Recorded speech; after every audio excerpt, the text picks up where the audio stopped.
আসসালামু আলাইকুম ভিউয়ার্স। আজকের ভিডিওতে আমি দেখাবো যে কিভাবে গুগল ম্যাপ থেকে নাম্বার কালেক্ট করতে হয় এবং সেই নাম্বার দিয়ে কিভাবে মার্কেটিং করতে হয়। নট অনলি নাম্বার, আপনি ইমেল কালেক্ট করতে পারেন, আপনি লিঙ্কডইন প্রোফাইল কালেক্ট করতে পারেন, এনি টাইপ অফ ডেটা আপনি গুগল থেকে কিভাবে কালেক্ট করতে পারেন। তো এই জন্য আমরা একটা সফটওয়্যার ব্যবহার করব, এটা একটা টুলস, ঠিক আছে। ওকে, তো এই টুলস থেকে মূলত আসলে আমরা গুগল ম্যাপ থেকে অনেক টাইপের ডেটা আমরা কালেক্ট করব। ওকে, তো যেটা আমাদের আসলে মার্কেটিং এর ক্ষেত্রে খুবই এসেনশিয়াল। কেন বলছি? কারণ এখন মার্কেট প্লেসে কিন্তু আসলে অনেক কম্পিটিটর। তো সেই জন্য আপনি যদি একটু অন্য ট্র্যাকে একটু মার্কেটিং করেন তাহলে দেখবেন যে আপনার সেলস এবং আপনার কি বলবো এটাকে, মান্থলি যে আর্নিংটা, সেই আর্নিংটা অনেকাংশে বেড়ে যাবে।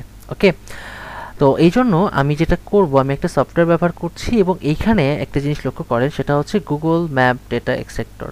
তো ইতিপূর্বে আমি এই বিভিন্ন টুলের ভিডিও দিয়ে দিয়েছি, এগুলো প্রত্যেকটা এক একটা টুলস, ঠিক আছে। টোটালটা একটা সফটওয়্যার। তো আজকে আমি এই ভিডিওটা পাবলিক করছি, আর এই ভিডিওগুলা যারা আমার কোর্স করবেন তারা আসলে এই ভিডিওগুলো পাবেন। আমার ভিডিওর নিচে ডেসক্রিপশনে আমার ফোন নাম্বার এবং কোর্স লিংক দেওয়া থাকবে, এবং আপনারা চাইলে এই সফটওয়্যারটাও কিনতে পারেন। সেই সফটওয়্যার কেনার লিংকও আমি আমার ভিডিও ডেসক্রিপশনে দিয়ে রাখবো। ওকে, তো চলুন শুরু করা যাক কিভাবে গুগল ম্যাপ থেকে ডেটা এক্সট্রাক্ট করতে হয়। তো চলুন শুরু করা যাক। গ্র্যাব নামে ক্লিক করব প্রথমে, করার পরে স্টার্ট একটা অপশন আসবে, এখানে একটা বাটন আছে স্টার্ট বাটন। তো স্টার্ট বাটনে আমরা ক্লিক করব, করার পরে এইখানে আমরা যেটা দিব সেটা কিওয়ার্ড দিব। তো এটা আসলে সার্চ করার খুব ভালো একটা ওয়ে যে আপনি আসলে কি কিওয়ার্ডটা দিচ্ছেন এবং কোন লোকেশনের জন্য দিচ্ছেন, ঠিক আছে। তো এইখানে যেটা আছে সেটা যে সফটওয়্যার কোম্পানিজ ইন টেক্সাস। যেহেতু আমি ওয়েব ডেভেলপমেন্ট নিয়ে কাজ করি, সেহেতু আমি আসলে সফটওয়্যার কোম্পানিজ বা দেখা যাচ্ছে যে সফটওয়্যার এজেন্সি, ঠিক আছে, এইগুলো নিয়ে মূলত আসলে আমি সার্চ করে থাকি। তো এই জন্য সফটওয়্যার কোম্পানিজ ইন টেক্সাস এটা আছে। তো জাস্ট আমি এটাকে অ্যাড করলাম। অ্যাড করলে কি হবে যে আমার যে কিওয়ার্ড এবং লোকেশন সেটা মূলত আসলে এখানে শো করবে। ওকে, এখানে শো করা মানে আপনি আসলে সার্চ ক্লিক করবেন, তখন এই রিলেটেড অর্থাৎ সফটওয়্যার কোম্পানি টেক্সাস, অর্থাৎ টেক্সাসে যে সফটওয়্যার কোম্পানিগুলো আছে সেই সফটওয়্যার কোম্পানির ডেটাগুলো আপনি দেখতে পাবেন বা এখানে এক্সট্র্যাক্ট হবে। ওকে, তো আমি একটা কিওয়ার্ড দিলাম, আপনি চাইলে আরও কিওয়ার্ড দিতে পারেন, 2টা 3টা 5টা, ঠিক আছে, আপনি চাইলে অনেকগুলো কিওয়ার্ড দিতে পারেন। তো আমি যেহেতু এটা শুধুমাত্র দেখাচ্ছি সেহেতু আমি একটা কিওয়ার্ড ব্যবহার করছি। ওকে, ওকে, আমরা সার্চে ক্লিক করব।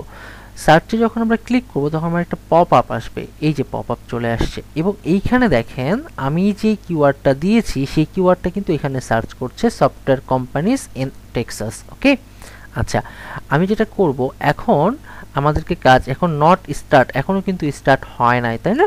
তো আমরা কি করব, এই যে স্টার্ট গ্র্যাবিং, এইখানে আমি ক্লিক করব। তো এখানে যদি আমি ক্লিক করি, ওকে, ক্লিক করার পরে এখানে দেখেন রানিং, ঠিক আছে, এবং একটা একটা করে এখন কাউন্ট হবে। এখানে কিন্তু কাউন্ট এখন 0 আছে, হ্যাঁ। ওকে, তো অনেক সময় দেখবেন যে এখানে কাউন্ট অনেকক্ষণ ধরে 0 থাকতে পারে। সেক্ষেত্রে আমরা যেটা করব, আমরা এই যে ম্যাপটাকে একটু ওপেন করে নিব। হ্যাঁ, ওপেন করে নিলে তখন এইটা আসলে কাউন্ট করা তার জন্য সুবিধা হয়। বুঝতে পেরেছি? এটা একটা টিপস। ওকে, এই যেমন কাউন্ট একটা, এখন কাউন্ট হলো 2টা। হ্যাঁ, তো এখন যদি আমি এটাকে মিনিমাইজ করে দিই, এখন আর কোনো সমস্যা হবে না, এবং একটা একটা করে সে আসলে কাউন্ট করতে থাকবে। দেখেন, কি আমরা একটু ওয়েট করি, দেখেন এখানে কাউন্ট করছে, এবং এখানে শুধুমাত্র নাম্বার কালেক্ট করছে বিষয়টা এমন না, এটা অনেক টাইপের ডেটা কালেক্ট করছে, যেমন name, mobile number, review count, rating, category, address, website, এবং এখানে আরও আছে। দেখেন এখানে ইমেল অ্যাড্রেস, ঠিক আছে, প্লাস কোড। ওকে, এটা ক্লোজিং আওয়ার্স, এটা অক্ষাংশ দ্রাঘিমাংশর যে বিষয়টা সেটা, Instagram profile, Facebook profile, LinkedIn profile. Okay, and then Twitter profile, image folder, যদি তাদের ম্যাপে কোনো ইমেজ ফোল্ডার থাকে সেই ইমেজ ফোল্ডারগুলো এখানে শো করবে। তো অলরেডি আমরা 8টা কাউন্ট হয়ে গেছে, আমরা আরেকটু ওয়েট করি, 10টা পর্যন্ত নেই আর কি কাউন্ট। ওকে, এরকম করে যদি আপনি রানিং রেখে দেন তাহলে কিন্তু সে ডেটা কালেক্ট করতেই থাকবে, ঠিক আছে। ওকে, আমরা 10টা পর্যন্ত আসলে করি, কাউন্ট 9 এখন আছে, 10 হলে আমি আসলে স্টপ করে দেবো আর কি। হ্যাঁ, ওকে, ওকে 10টা হয়ে গেছে, আমার প্রয়োজন নাই আর, আমি এখন স্টপ করে দিচ্ছি। স্টপ করার পরে নিচে আমরা তিনটে অপশন পূর্বে থেকেই দেখতে পাচ্ছি। তো এখানে ইম্পোর্ট নাম্বারস, আপনি চাইলে আসলে এখানে ইম্পোর্ট নাম্বার ইম্পোর্ট করতে পারবেন। তো এইটা আমাদের এখন দরকার নেই, আমরা এখন এই যে দুইটা বাটন নিয়ে কাজ করব। একটা হচ্ছে এক্সপোর্ট নাম্বারস অনলি, আর একটা হচ্ছে এক্সপোর্ট।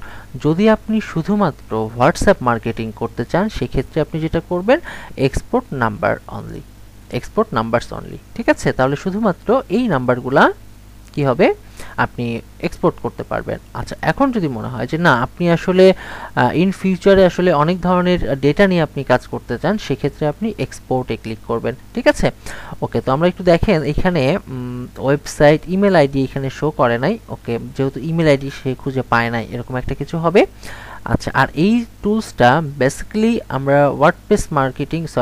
আমরা হোয়াটসঅ্যাপ মার্কেটিং বেজ আসলে কাজ করব। আমি ওয়ার্ডপ্রেস বলে ফেললাম এই কারণে যে আমি কিছুদিন ধরে আসলে এখন ডেটা কালেক্ট করছি, যে ডেটা নিয়ে মূলত আমি আসলে ওয়ার্ডপ্রেসের ওয়েবসাইট বানানোর জন্য মার্কেটিং করছি। ওকে, তো আমরা এইটা হচ্ছে হোয়াটসঅ্যাপের যে নাম্বারগুলো, সেই নাম্বারগুলো আমরা এগুলো দিয়ে মার্কেটিং করতে পারি। এইখানে হচ্ছে ওয়েবসাইট কোনোটা পাইনি হয়তো, বা হ্যাঁ ওয়েবসাইট পেয়েছে। ঠিক আছে, ওকে। আর ইমেল আইডি সে এখান থেকে কালেক্ট করে নাই। ঠিক আছে, ওকে। এই হচ্ছে বিষয়। এখন আমি যদি এটাকে এক্সপোর্ট করি সকল ডেটা আমার সেভ হবে, বা আমরা যদি এক্সপোর্ট নাম্বারস অনলি করি, যদি আমরা এক্সপোর্ট নাম্বারস অনলিতে ক্লিক করি তাহলে আসলে এটা আমাকে সেভ করার একটা অপশন দিবে। ঠিক আছে, তো সেই ক্ষেত্রে আমরা আসলে এখানে সেভ করে দিব। তো আমি এখন এটার সেভ করছি না, আচ্ছা আমি সেভ করে দিই। এক্সিস্ট দেখাচ্ছে যেহেতু এর আগে আমি একবার করছি। ওকে, ওকে। এখন আমি সেই আমার ডাউনলোডকৃত ফোল্ডারটি ওপেন করলে আমরা আসলে নাম্বারগুলো দেখতে পাবো। ওকে, এই ছিল মূলত আজকের ভিডিও। নেক্সট ভিডিওতে আমরা অন্য কোনো টপিকস বা অন্য কোনো টুলস নিয়ে আলোচনা করব। সেই পর্যন্ত সবাই ভালো থাকবেন। আল্লাহ হাফেজ।